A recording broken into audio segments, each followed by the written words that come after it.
Bonjour à tous, aujourd'hui présentation de la machine à écrire Remington Concorde datant des années 70. Donc celle-ci est en excellent état. À noter juste quelques traces d'usure un peu à l'arrière.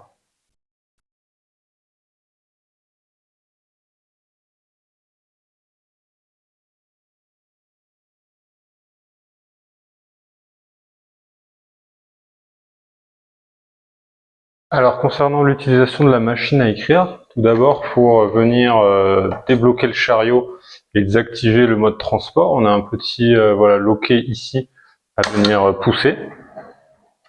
Donc une fois que le mode transport est désactivé, on peut venir déplacer le chariot à sa guise. Donc pour ce faire, on a un petit loquet soit à droite ou soit ici à gauche qu'on vient tirer vers soi et voilà, on peut déplacer le chariot où est-ce qu'on veut. Donc au début, pour commencer à écrire, on va le déplacer là, ici, tout à gauche. Ensuite, on va prendre sa feuille qu'on vient insérer dans le chariot et on peut commencer à tourner. Ici, on va soulever la feuille la règle pour faciliter le passage de la feuille et on vient la rabattre. Petite astuce pour venir aussi déplacer sa feuille plus facilement. On peut ici appuyer sur le bouton du dégagement du cylindre et venir replacer sa feuille au besoin. Et une fois qu'on l'a replacé, voilà, comme on le veut, hop, on vient appuyer pour bloquer le cylindre. Hop. À partir de là, on peut commencer à écrire ce que l'on veut.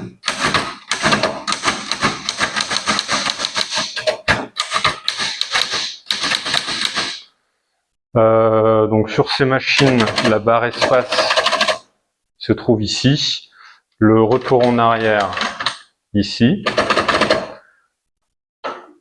Au niveau de la majuscule, donc soit on va appuyer sur cette touche ou sur celle-ci pour activer la majuscule, tout en appuyant sur la lettre. Ou sinon, on a éventuellement le bloqueur de majuscule. On va appuyer sur cette touche. Donc là, je reste en majuscule en permanence.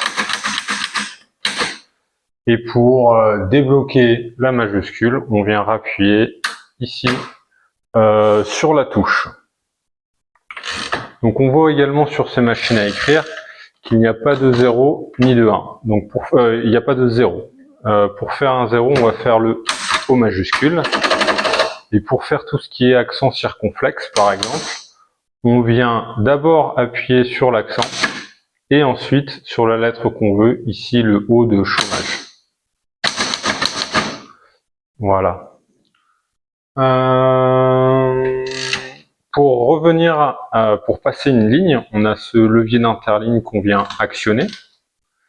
On peut choisir entre différents niveaux, 1, 1,5, 2, 2,5, 3, selon la hauteur d'interligne que l'on souhaite.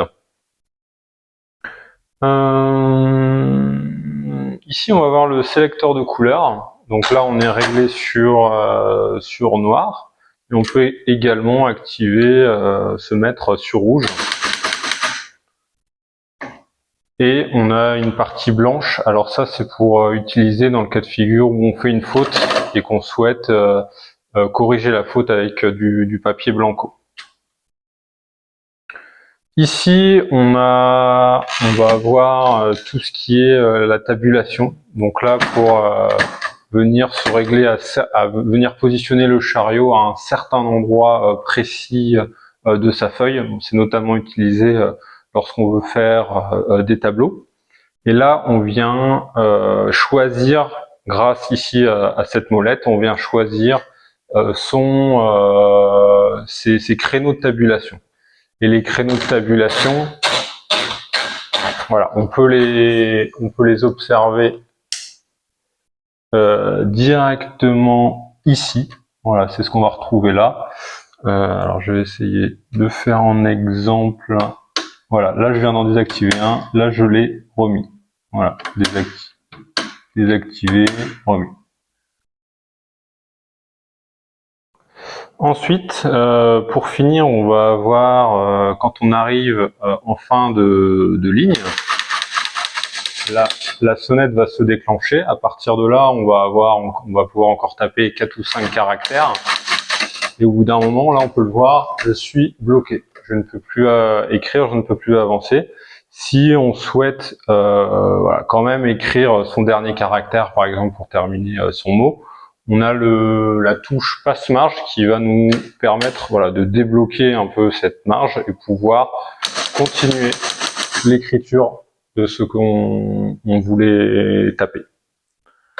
Ensuite, pour venir régler les marges, ça se trouve ici. Donc là, la marge à droite et ici la marge à gauche. On va pouvoir les réajuster voilà, en poussant le petit loquet vers le bas et en le déplaçant voilà, à droite ou à gauche selon la position voulue. Ensuite, on va soulever le capot de la machine. Ici, on va voir le régulateur de frappe qui va permettre voilà, d'avoir une frappe plus accentuée. Si on met du papier plus épais, par exemple, on va pouvoir tourner la petite molette pour régler. Alors là, je sais pas si on voit, mais là on a un bouton plus et un bouton moins. Si on tourne la molette vers le bouton plus, ça va permettre d'avoir une frappe plus accentuée et ça va être notamment plus utile pour les papiers plus épais. Et au contraire, si on a du papier plus fin, on va essayer de diminuer ce régulateur de frappe. C'est également ici qu'on va venir changer les rubans. Donc les rubans, ils se trouvent, vous pouvez en trouver sur internet. Et alors moi, ce que je conseille tout d'abord pour changer le ruban, c'est de mettre des gants parce que l'encre s'attache pas mal les doigts.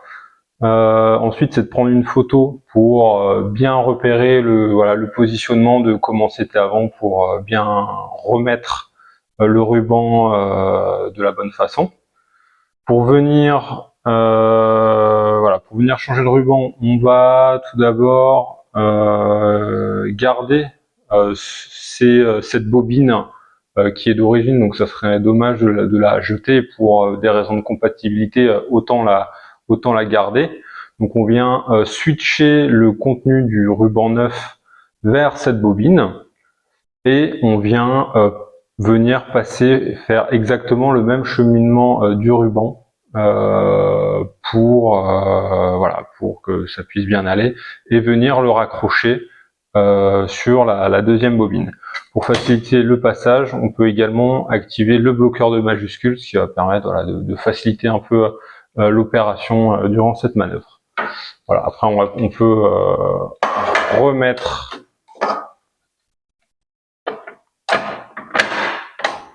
le couvercle et la machine dispose voilà, de sa boîte de protection. Donc pour la ranger et pour la transporter, on n'oublie pas de réactiver ici le mode transport. Alors, hop.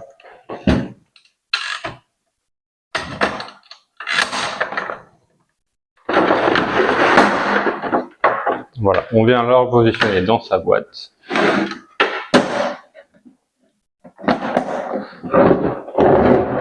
Et voilà. Et pour terminer, je vais vous faire une vidéo de son fonctionnement avec une vue plus rapprochée.